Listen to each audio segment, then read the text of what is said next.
Former champion John Daly has withdrawn from the Open because of a right knee injury and will be replaced in the field at Carnoustie by another major winner, Keegan Bradley. Daly, 52, defeated Costantino Rocca in a memorable playoff to win the claret jug at St Andrews in 1995. His lingering knee pain led him to request a cart during last month's U.S. Senior Open, and when that request was denied he subsequently withdrew from the tournament. Daly then received treatment on the knee and played in a PGA Tour event at the Greenbrier without the use of a cart, missing the cut with rounds of 77 to 67. But on the eve of the season's third major, he posted to Twitter that his pain remains unbearable, and a second request for a cart was turned down. "Sorry, really tried these last 2 days to compete. It would have been nice to have gotten a cart, but unfortunately was turned down by our tour board. I couldn't even hit balls this am." John Daly, at PGA_John Daly, July 14, 2018. This will be just the second time since 2000 that Daly has missed the Open, having also sat out the 2013 event at Muirfield. He last made the cut in 2012 when he tied for 81st at Royal Lytham. Taking his place will be Bradley, who was first alternate based on his world ranking. Bradley missed the event last year, but recorded 3 top 20 finishes in 5 appearances from 2012 to 16, including a T18 finish 2 years ago at Royal Troon. The next 3 alternates, in order, are Spain's Adrian Otegui and Americans Aaron Wise and J.B. Holmes. Article tags: John Daly, Keegan Bradley, 2018 Open Championship, The Open South Lake Tahoe, Nev. San Jose Sharks captain Joe Pavelski held off a charge from 3-time defending champion Mark Mulder to maintain a 1-point lead after the second round of the American Century Championship Celebrity Golf Tournament at Lake Tahoe on Saturday. Mulder began the day 9 points behind Pavelski in the modified Stableford scoring system, which awards 6 points for eagle, 3 for birdie, 1 for par, 0 for bogey and -2 for double bogey or worse. He had 31 points in the round for a total of 47. Pavelski had 23 points on the day for a 2-round total of 48.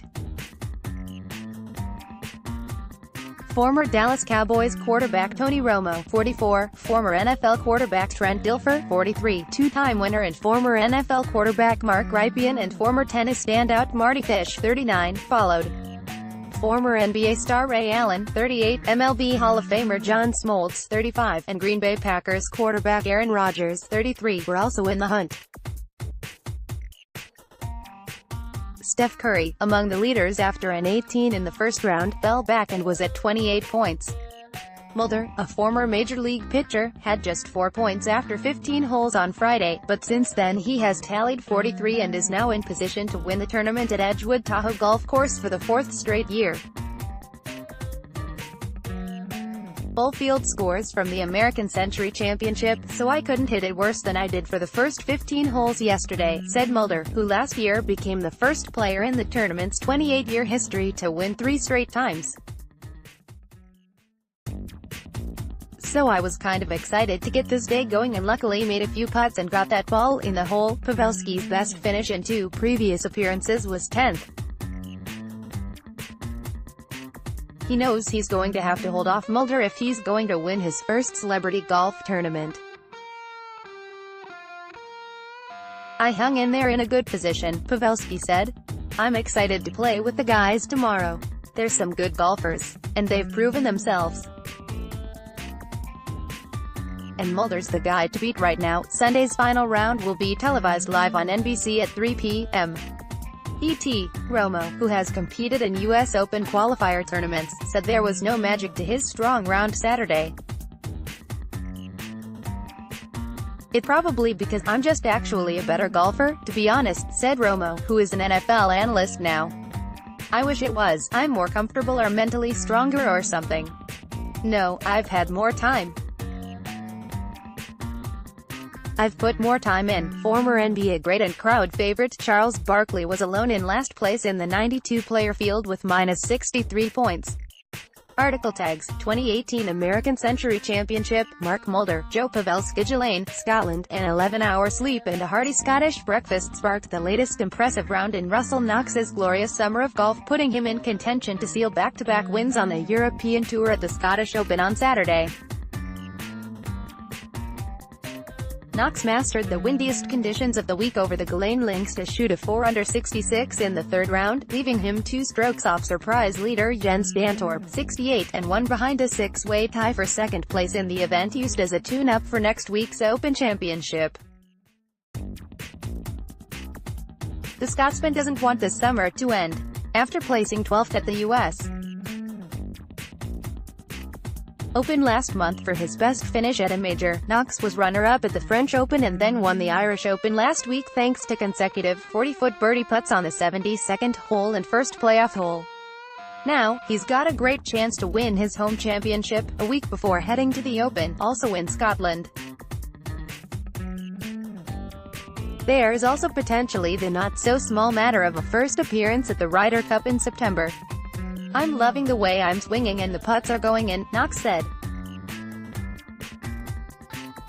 "I'm just playing with a smile on my face." The 49th-ranked Knox said his energy levels were low on Friday following his big weeks in France and Ireland, but he slept like a king and enjoyed a huge breakfast, including his favorite Scottish bread. It clearly did the trick. Full field scores from the Aussie Scottish Open on a day when Robert Rock, the overnight leader by 2 shots on 13 under, plunged down the field after a 76. Knox birdied 5 of his last 11 holes to find himself tied for 8th place and among the lead groups teeing off late on Sunday because of TV scheduling. That means he'll miss the entire Football World Cup final. Knox doesn't mind. "Being in contention is more fun," he said. "It's a bit of a bummer, but I'm here to play golf." Rock's implosion. He shot the worst round of the day, which included a triple bogey 7 on no. 11 saw more than half the remaining field race past him. Dantorp, an unheralded Swede with just 1 top 10 finish and 61 starts on the European Tour, birdied his final 3 holes to take the sole lead on 13 under. Behind him, Matt Fitzpatrick, 64, Ryan Fox, 63, Marcel Siem, 65, and Scott Hend, 63, were all among the earlier starters, playing before the wind really started to pick up, to reach 12 under. They were joined by Alexander Bjork, 67, and Ricky Fowler, 66, who drove 458 yards downwind on the 471-yard par 4 10th hole. Fowler won the Scottish Open when it was last held at Gillane, in 2015. "It was a lot more fun to be out there in the wind, and have the course show its teeth," the American said. "We're right where we wanted to be." 26 players were within 4 shots of the lead. Among them is 2008 Masters champion Trevor Immelman, who shot 68 and was on 10 under. The 38-year-old South African hasn't had a top 25 finish since January 2014 and has plummeted to no. 1,380 in the rankings. "I was a lot meaner in my prime," Immelman said, "and I don't know if I've still got that anymore." Silvis, Ill. Michael Kim spent his 25th birthday moving within 18 holes of his first PGA Tour victory. Kim took a 5-shot lead Saturday at the John Deere Classic in a third round delayed twice for a total of roughly 4 hours because of bad weather and concerns over lightning. Kim, who has just 1 top 10 finish in 84 career PGA Tour starts, shot a 7 under 64 closing with 4 straight birdies, for a 3-day total of 22 under 191. Bronson Burgoon, 66, was 17 under and Australian Matt Jones, 66, was 16 under. But if Kim plays as well on Sunday as he did while celebrating his birthday, the former Cal star will likely cruise to victory. "Coming into the day I told myself, it's your birthday. Try and have as stress-free a day as possible. I'm very satisfied with the score I shot," Kim said. Harold Varner, 66, was alone in 4th at 15 under. Andres Romero of Argentina was 14 under after shooting 64, as was Sam Ryder, 67. Tyler Duncan had the day's best round with a 63. The players who weren't able to complete Friday's second round because of bad weather, a group that included Kim, did so earlier Saturday.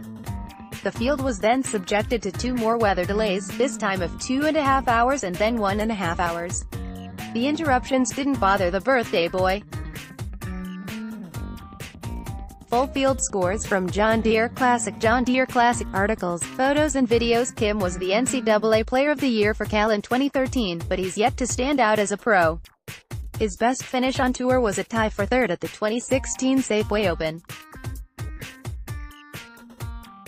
On Friday, Kim was 4 strokes ahead and in the middle of playing the 18th hole when play was suspended for the second and final time. He missed an 8-footer for par when play resumed early Saturday, his only bogey of the second round. Kim was both steady and, at times, spectacular. He pushed his lead to 3 strokes by hitting his approach from 144 yards to 7 feet on the par 4 13th. A 20-foot birdie putt on the par 4 15th kicked off his strong finish. Kim's final 3 birdies were all from inside 15 feet. What's gone right for Kim this week? Everything, he said. I'm hitting it good, hitting a lot of fairways, a lot of greens and making a lot of putts. It's just been a great 3 days so far. Burgoon's round was highlighted by one of the best shots of the tournament so far. His tee shot on the 226-yard, par 3 7th hole got within 18 inches of the cup for a tap-in. Jones, in search of his second PGA Tour win, moved up the leaderboard with a 37-footer for eagle on 17. Duncan entered the day barely above the cut line. He was 9 under through his first 14 holes, setting up a potential run at Paul Goydo's course record 59 from 2010. But Duncan cooled off and then finished with a bogey. He was 12 under alongside Steve Wheatcroft, who fell out of contention with a 71. I thought about it once. I knew there were a lot of chances left, Duncan said of the possible 59. I hit a couple good shots, but it played a little tough coming in. Article tags 2018 John Deere Classic. Michael Kim. Laura Davies hears those rallying in belief that if she wins the inaugural U.S. Senior Women's Open on Sunday, she should finally be rewarded with a place in the LPGA Hall of Fame. But she doesn't agree. I don't think so, no, Davies said after building a 5-shot lead Saturday at Chicago Golf Club. Why not? Because you're not up against the absolute best players in the world, she said. You're up against the best 50-plus players in the world, and it doesn't really have bearing on the LPGA Hall of Fame, I don't think. The LPGA Hall of Fame is points-based, one of the most difficult in sport to gain entry into. Davies is 2 points short of the 27 required to gain entry. Winning an LPGA major counts as 2 points. Full field scores from the U.S. Senior Women's Open. So if the U.S. Senior Women's Open counted as an LPGA major, she would qualify, but it doesn't count. Davies, 54, is in the World Golf Hall of Fame. Julie Inkster, 58, is in both the LPGA and World Golf Halls of Fame. She wishes Davies were in both. If anybody is going to be in the LPGA Hall of Fame, she's pretty impressive and deserves to be in there, Inkster said. But, I mean, it's not easy to win any tournament, and so this is a USGA event. Probably the field is not the strongest, but I think down the line, it'll probably get a lot stronger.